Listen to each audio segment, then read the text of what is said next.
Alright, so ito nga yung ano no. So welcome back to my channel, my name is Sabais. And welcome for another commentary video reaction. Ito nga guys, so pag-usapan nga natin about nga dito kay BP Inday, no. Ito nga yung nakaraang video na hindi natin nagawa ng video reaction, no.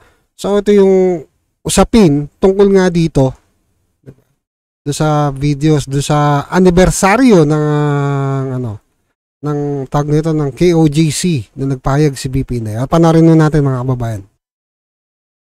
Sa ngayon, hinihingi ko lang ang patawad ninyo na nagkamali ako.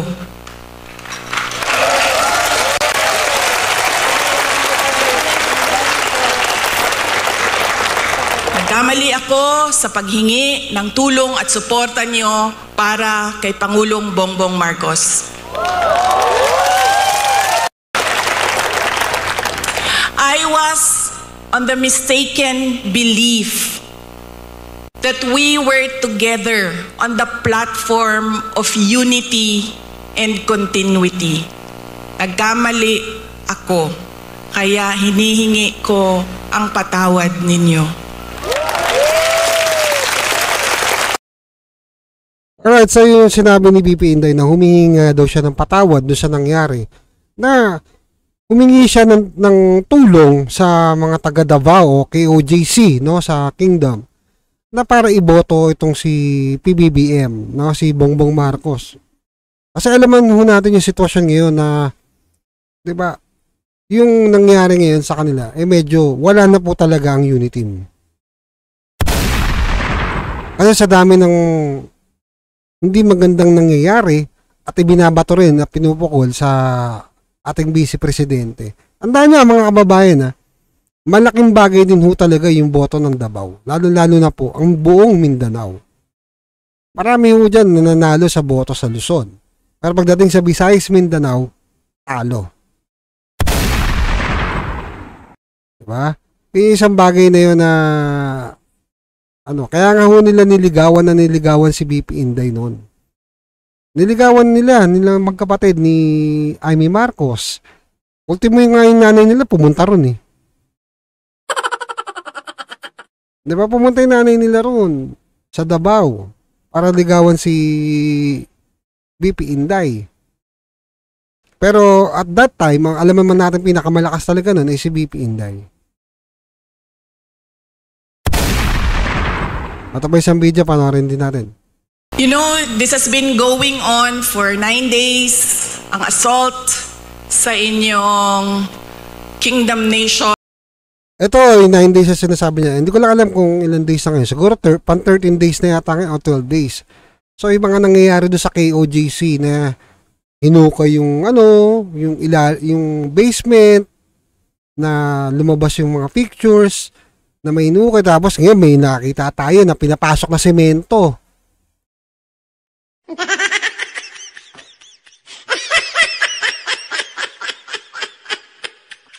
Na hindi mo natin malaman kung bakit may kailangan may semento doon. Diba? Wala namang construction ongoing doon. Unang-una, labago sa batas yun. Kasi kung arrest warrant lang, arrest lang talaga. Hindi ka dapat gumalaw doon sa area nang merong diba, pag-aari ng iba ng property, na ang gagawin mo ay magsisira ka ron, magbubungkal ka ron. Kita naman nung sa mga video, meron pa nga nalaglag sa bubong eh.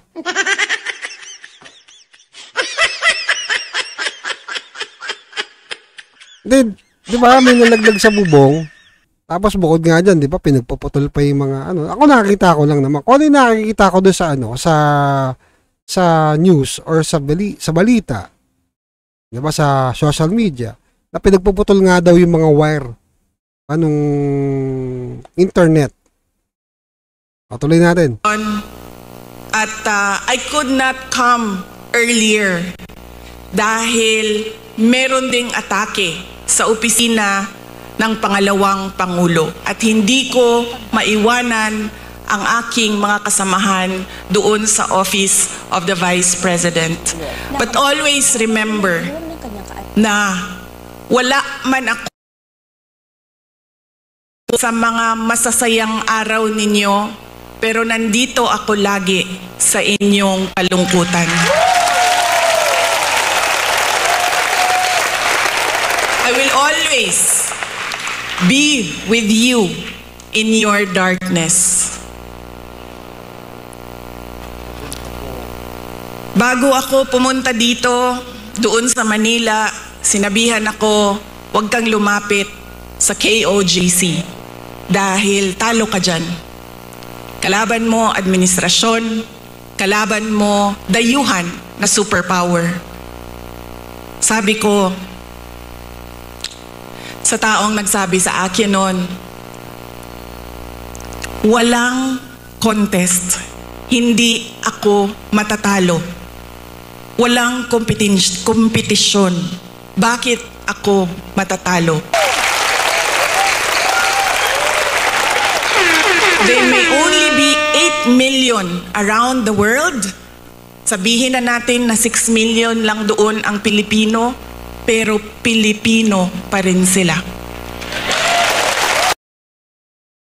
Yun yung payag ni BP Inday na, di ba sinabi niya nga, talo nga daw siya kasi nga, ang kalaban niya dito, administrasyon.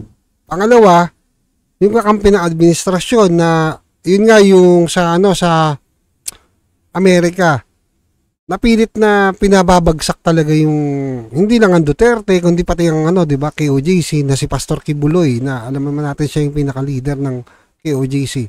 So nakakapagtaka lang ho talaga mga kababayan. Inakusahan ka agad nila, kahit na, alam niyo yun, hindi pa dumadaan doon sa hearing na, sa mismong judge na talagang tinawag na nila agad na, di ba, pugante, or hinutulan na.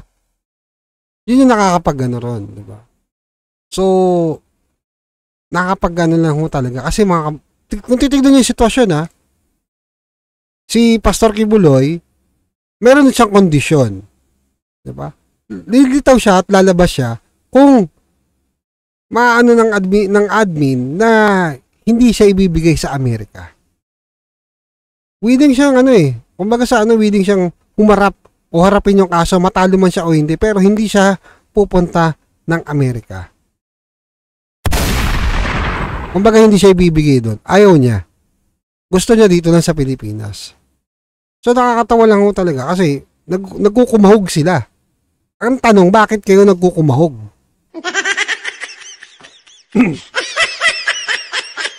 Yun yung nakakapagtaka. At kung mapapansin nyo mga kababayan, yung public, yung kaliwat kanan na hearing na nangyari nun sa Senado, sa di ba?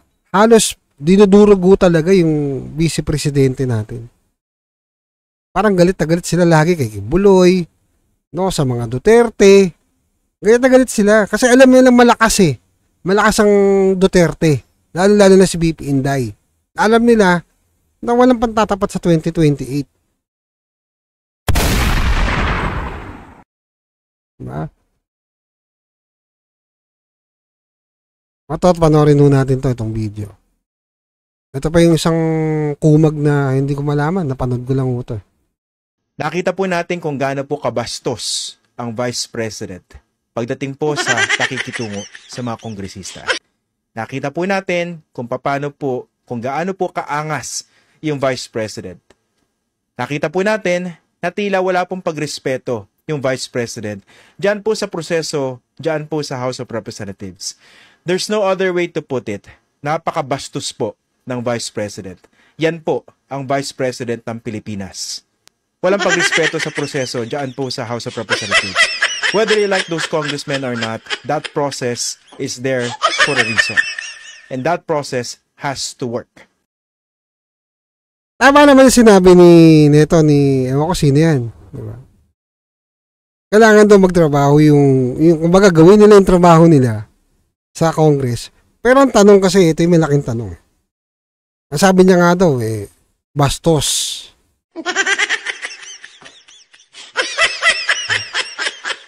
Alam mo, ito lang yan, no? Ito lang yan.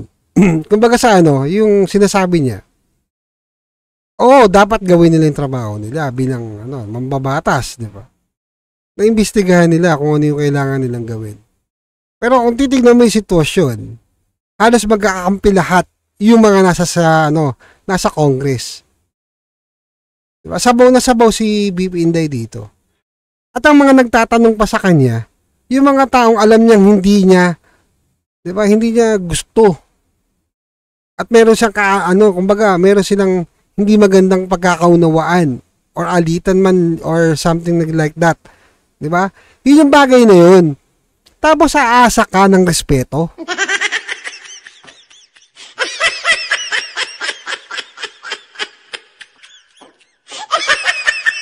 Yun yung malaking tanong dun eh.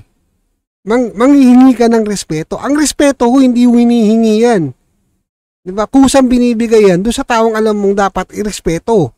Kasi ang tao ko kasi, tignan nyo diba? Ito sample lang pag ang tao medyo authority, medyo may sa buhay, or sabihin natin nakakangat sa buhay, pag malita tao ka, wala ka.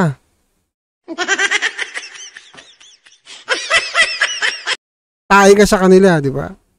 Wala silang tawag noon na respeto. Pero itong mga to, di ba, congressman pa lang. Ang datingan talaga. Di ba, akala mo sila yung hukom.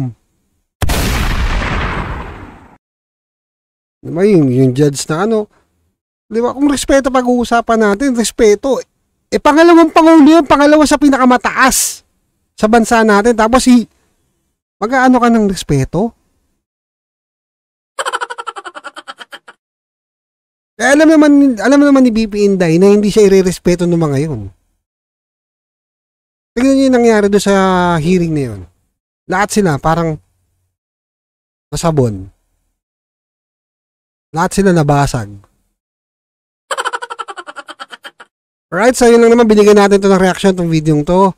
At ito nga Don't forget to like and follow sa ating mga YouTube, sa ating mga account na YouTube, TikTok, and Facebook. Alright.